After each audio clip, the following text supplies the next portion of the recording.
おはようございます。画家の木曽です。今日はですね、人の肌をじっくりと皆様にお見せしようと思います。人の肌を描くということで、皆様やっぱり人の肌って難しいとか描けませんとかっていう人結構多いと思うんですけども、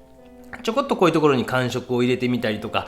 こういう風な筆致を残してみたりとかっていうことをしていくと、だいぶ描けるようになってくるかもしれませんので、ぜひですね、何度もこれは繰り返して勉強すると皆さん肌が描けるようになってきます。一番難しいと思いますので、こういうところ勉強してみてください。ではそれでは解説をしていこうと思います。今回も板ですね、板にですねシナベニアのパネルに、初めはアクリルでグリザイユという方法で描いてきました。当然ですね、油絵の具で始めてもらっても結構だと思いますので、ぜひ参考にしてみてください。でグリザイユで描くということで、ある程度のですねトーン、を整えていく。トーンを整える難しいな。白黒の状態をある程度作っておくと、その上に着彩してもそんなに大きく崩れない。ということで、こういうところはちょっと明るいところはモデリングと言いまして厚く塗っておきました。もちろん油絵でやられても結構だと思いますよ。で、水彩の場合というのは後半の方の色使いとかはすごい参考になるかなと、透明水彩とかですね、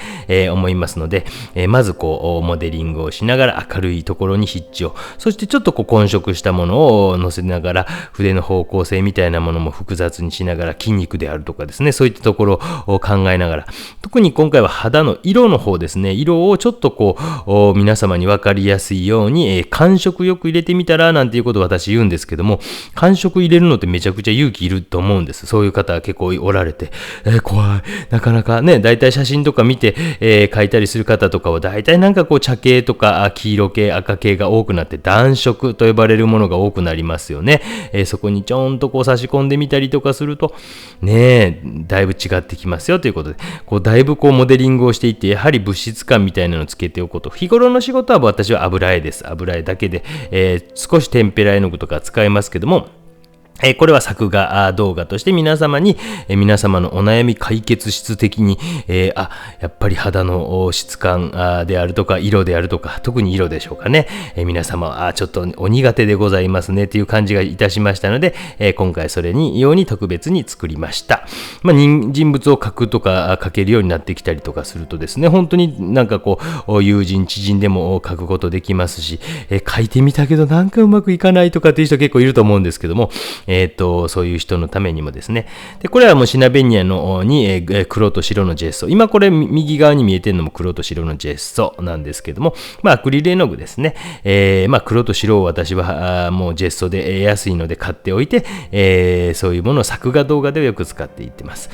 乾かないうちに少し頑張ってグラデーションとかをつけながら、人間の骨格とかも意識しながら光の方向ですね。しっかり光の方向を意識して、で、目とかはある程度クリアにグッと描いておきました。グググググーと書いておいてですね。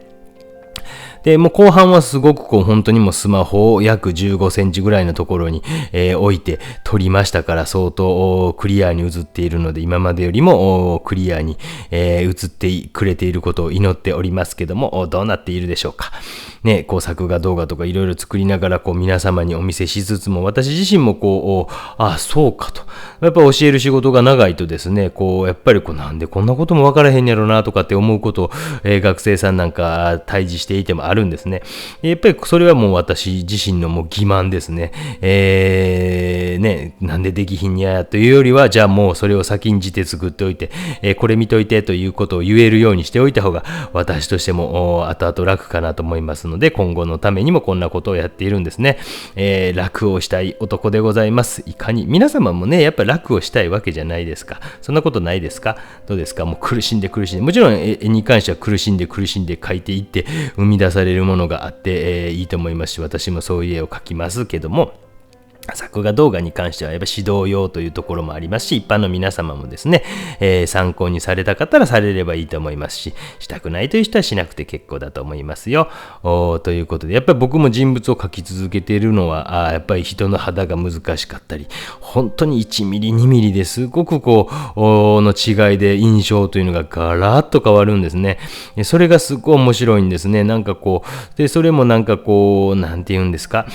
パソコンとかで描いていたららコマンド Z みたいな感じで、元に戻るみたいなことができたり、行って前に戻るとかできるんで、それはそれで楽しいっていうか、楽っちゃ楽、今外側から書いております。楽っちゃ楽なんですが、なんか油絵の場合っていうのはそれに戻れないその痕跡みたいなものとかが残っていく面白さみたいなのがあったりとかして、いくわけですね。本当にもうザ・アナログですね。今はなんかタブレットとかで、ペンタブとかで書くことも手書きというそうなんで、そうか、これも、そしてアナログというそうなんで、そうか、それもアナログかっていう、なかなか私たちには難しい時代になってきたんですけども、なんかデッサンをするっていうことを、手書きで鉛筆なり木炭なりなんかデッサン力とかっていう言葉を総称して言うんですけども、デッサン力って何ということを言われたりすると、よくは学生にデッサンを身につけるってどういうことって聞いたりすると、大体の人は基礎だからっていうふうに言うんですね。基礎って何のこっちゃろうなって僕ずっと疑念を持って、生活をしていたんですけども、デッサン力のある学生さんっていうのは、もちろん写実的に書けと言ってる話じゃないんですよ。で、デッサン力のある学生さんっていうのは、なんかですね、妥協点がすごいなんていうの？なかなか妥協しない。もうちょっとこうちゃうか。もうちょっとこうちゃうか。例えばこういうのも、ほんと1ミリ、2ミリでもうちょっとこうかな、もうちょっとこうかな。色もほんの少しこうかな、かな。できる人。で、妥協点が低い人っていうのは、もうこれぐらいでええわ、みたいな感じで、もう実際に言ってしまう人いるんですね。僕のとこに絵持ってきて、先生、これぐらいでいいですか？そんなもん知らんって言うんですけどね、大体それは個人のその人の中に答えを見出さなきゃいけないんで。っていうのは妥協点っていうか、デッサンとかやってきた人っていうのはもうちょっとこうかな、もうちょっとこうかなっていう試行錯誤を実体験としてしてきた人なんですね。で、そういう人っていうのは多分会社とか社会に入って何かものづくりとかに携わっていくときにも、別にデッサンが直接その生きるというふうに目に見える形ではないんですが、そうじゃなくて、本当に例えば上司がもうちょっとここ直しといてって言った時に、こうかな、かな、もうそうやったらもう3パターンぐらいもう上司に持ってこうかってするか、デッサン力が低い学生さんやったら、こんな感じかな、これぐらいかなっていう感じで、例えば上司に持ってって、やっぱり、しっかりとそういう力を身につけてる人っていうのは本当に微妙なところとかをこだわって、そうすると見せたり、ここから油絵の具使用します。ちょっとダラダラわざと雑談をしてきました。なんかそんなことを、学生さんにですね、美術とか学んで何を学んだのって就職活動の時聞かれる時の、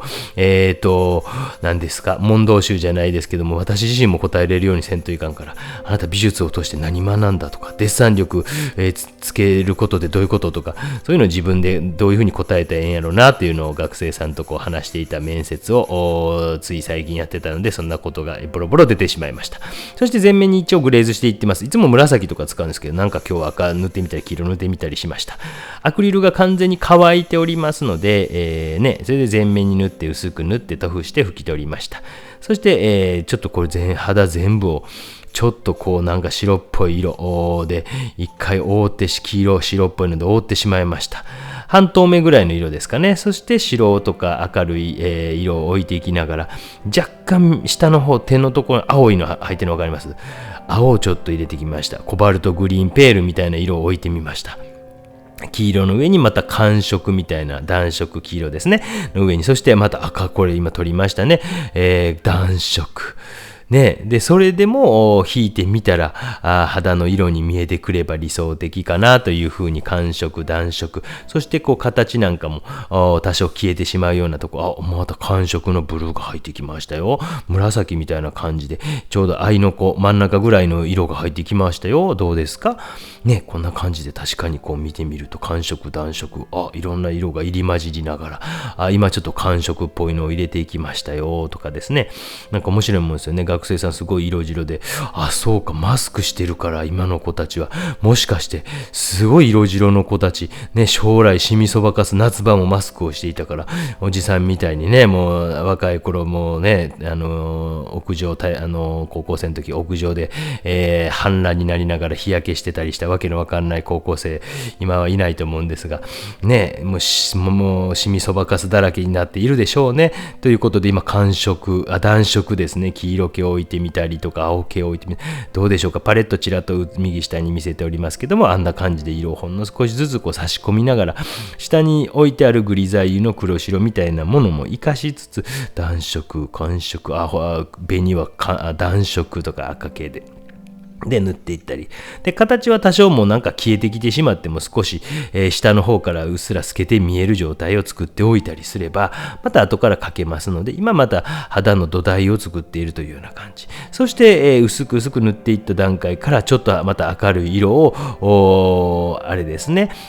アクリルで初めにグリザイユで描いた時のように、少しモデリングをしたり、目なんか奥の目が難しい。実は奥の目がすごくこう形が難しい。私でももちろん難しいので、皆さんもここのところ大事に、描かれるといいですよ。奥にある球体の中に眼球が入っているという状態を描いていくわけですね。そしてインパスと少し絵の具を厚く塗っていってハイライトであるとか、ね、今の段階やったら本当にもう唇とかどこにあるかわからん状態ですけど、今明るい色で描いていきながら、形、筋肉であるとかに沿いながら描いていく。そうするとなんとなくこう、ね、明るいところに光が差し込んでいるから、左の方の影の中というのもちゃんと影の中に見えてきたという感じがいたしませんか？いかがでしょうか？そして、微妙なこの影の中の明るさとかっていう中でも少し絵の具の物質感をつけてあげたりとか、また明るい色を置いていくと。で本当にここの辺がこうかなっていう微調整ができる人になっていく方が多分それは写実的に描けと言ってる話ではなく、何をするにしても多分そうだと思うんですよね。でそういうこだわりが強いという人が面倒くさいとされるかもしれませんけども、いいものを作り出していくというところがあるのかもしれませんね。なんかもう本当に例えばもう今ね、多くの人が持っている iPhone なんていうものとかはやっぱスティーブ・ジョブズのこだわりの結集みたいなものですよね。僕らからすると初めよくわからなかったですもんね。ミニマルアートって言っていろんなものを研ぎ離していって何もなくなって最終的にミニマルですね。ミニマリストなんて最近流行ったりしますけど、あまり物を買わない人たちのことだったりしますよね。でもうまさに iPhone とかっていうのはその塊ですね。何年か前に、20年ほど前にみんながポケットに入るような携帯電話ができたと言っていた時代から、シャメールみたいなのが写真も撮れるようになった。でもシャメールだとやっぱり画像が悪いから、やっぱりデジカメは持っとかんとみたいな感じになった。で音楽プレイヤー iPod って呼ばれるね、別であってパソコンとつなぐと音楽がこうダウンロードされて、そのちっちゃいので聴けるようになったから MD プレイヤーみたいなものがなくなっていった。どんどんなくなっていった。MD プレイヤーまた CD というのがね、どんどん売れなくなっていって、いう感じになってた。そうすると次は iPhone とかですね、iWatch でしたっけ、ああいうものが出てきた。でそういうのって実は芸術という考えから生まれてきているという一側面は確実にあると思うんですね。だからそのためにも美術史とかっていうのは勉強しておくと、こういうところでつながっていくんやなっていうことが分かります。だから芸術家がやってることでよう分からんということをやっている。例えば今の言ったようなアメリカで起こった抽象表現主義とかの流れの話をすごくちょろっとだけ話したんですけど、実は今の皆様の生活に、実は根付いていたりするんですよ。だから難しい、分からへんというふうに投げてしまうのか、そうか、だからこの作家さんはとか、バスキアという人はそうなんだとか、今だとバンクシーっていうのは何なんだろうとかね、そういったことを理解する、手助けにこの YouTube チャンネルがなっていけば、皆様がこれから生きていく社会で新しいものが生まれてきたら、ね、そんなもん分からんっていう人になるか、こういう流れの中でこういうふうになっているのか、どっちが人生豊かでしょうかね。そんなもん使わんって言うて生活される方はもちろんそれはそれで結構だと思います。そういうどうぞどうぞって感じですし、逆にこうやって私の YouTube 見ているという人はおそらく逆にね、こういうものがあって今やとこういう動画が見れて、もしかして昔だったら DVD みたいなものを買って、見ていたものが小木曽先生はなんかタダで見せてくれるそうよなんていうことでね、お友達に紹介していただけると助かります。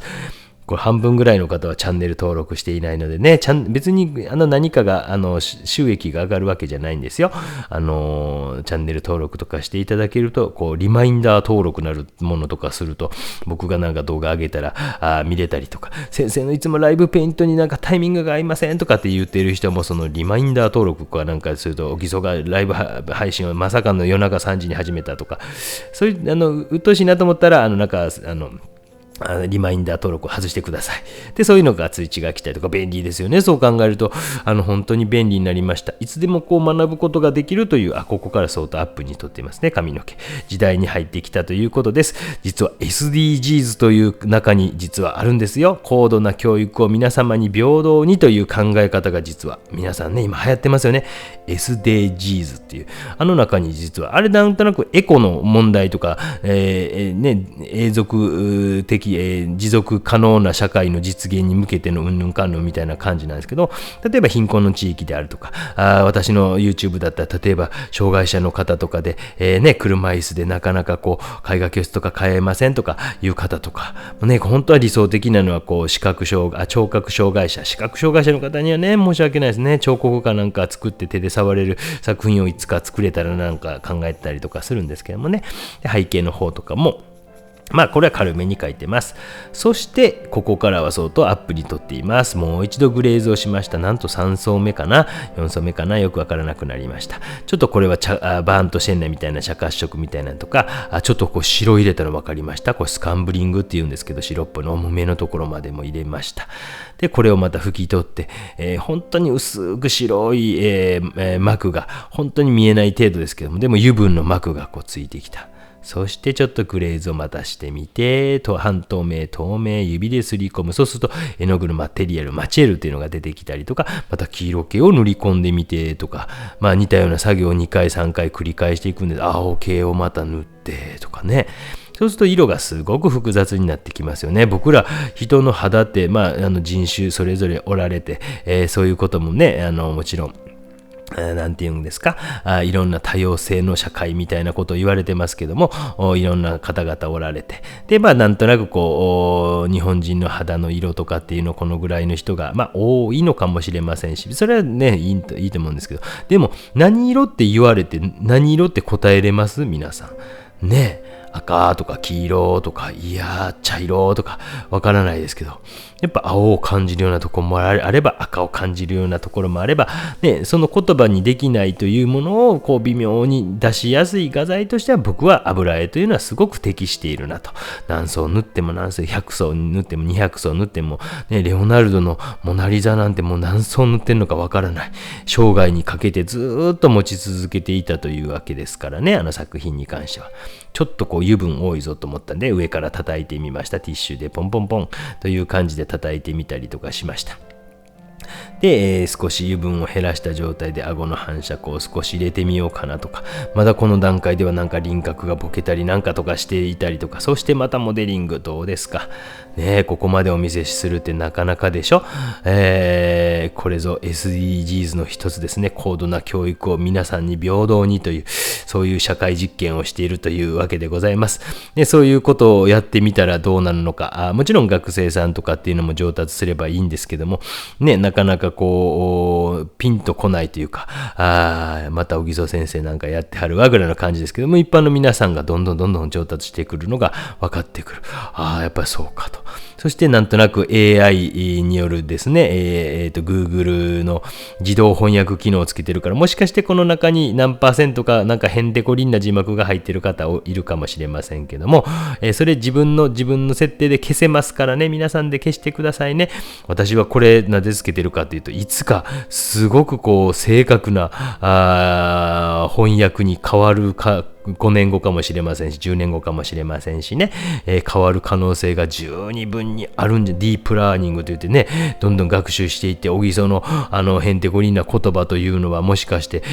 こういう方言はこれなんじゃないか、このニュアンスなんじゃないかみたいな感じになってくる可能性があると思って、そうなるとですね、聴覚障害者の人とかに今は見やすくなくて、一本だけですね、水彩の正面から描くというやつだけガチガチにちゃんと全部翻訳したんですけど、やっぱ3時間かかりました。ぜひ見てあげてください。で、これもやるか分かりませんけども、そういうのをつけていって、それがいつか勝手になんかすごいちゃんとした日本語に変わってるかもしれないという、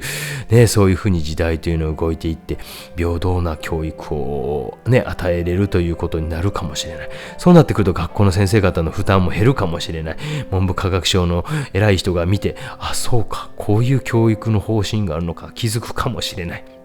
そうなると、日本じゃなくても、世界中で勉強できるということになったりとか、あとは、例えば、ある時になんかありましたよね。センター試験、東京の人の方がいいわとか、なんか英検かなんかを受けれない地域の人があるじゃないかみたいな問題あったと思うんですけど、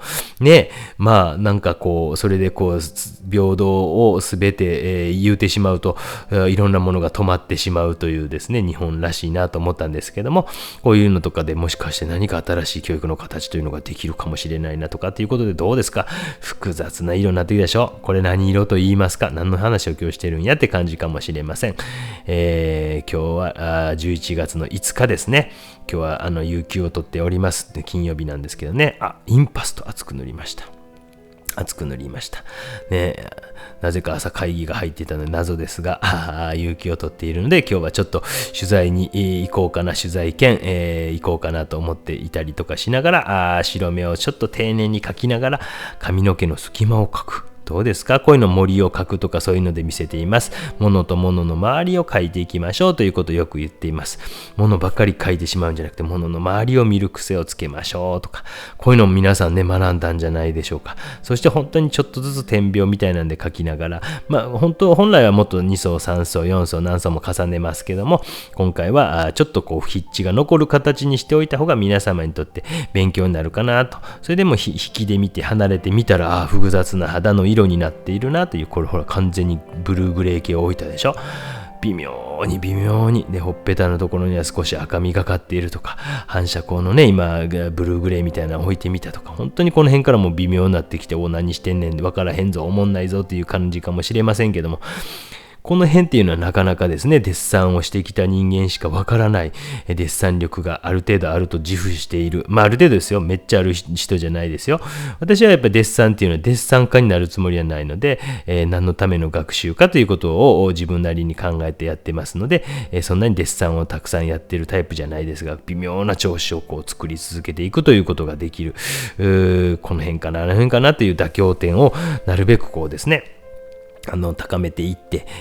妥協しないようにもうちょっとこうかなということの作業を最終的にお見せしていっているところでございます。唇のところを少しもうちょっと明るく、描いて不透明を置いてみて、で不透明を置くときというのはしっかりと混色をしてあげないといけません。そして髪の毛とかもまだまだ描いていきながら、明るい色とかでも描いていきながら、密度が少しずつ肌の色も含め、髪の毛、目であるとかも含め、上がってきたのが分かりますか？やっぱりここの影のところとかの髪の毛から落ちてる影の色ちょっとあんま切れちゃうなと思ったら、また今塗り直してるわけですね。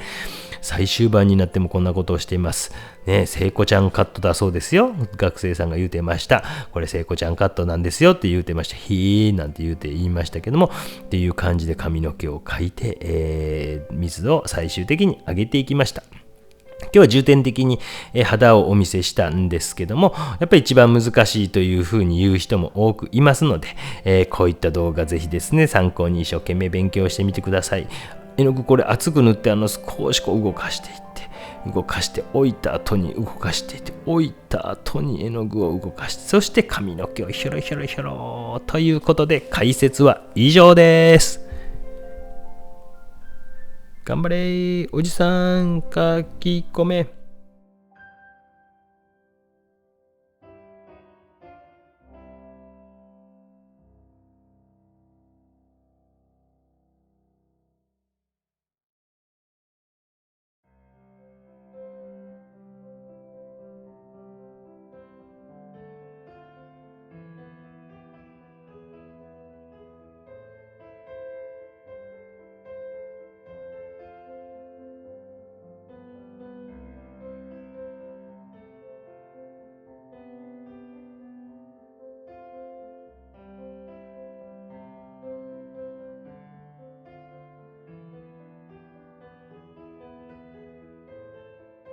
ご視聴ありがとうございました。どうですか？肌のところ相当アップにして、撮ったので、非常に私も描きにくかったですが、しっかり手元が皆様にお見せできたかなと思います。ぜひですね、こういったものを一生懸命参考にしながら、水彩とかでも活用できると思いますので、色鉛筆とかでも活用できると思います。油彩ですけども、こういうのを参考にぜひ頑張って勉強してみてください。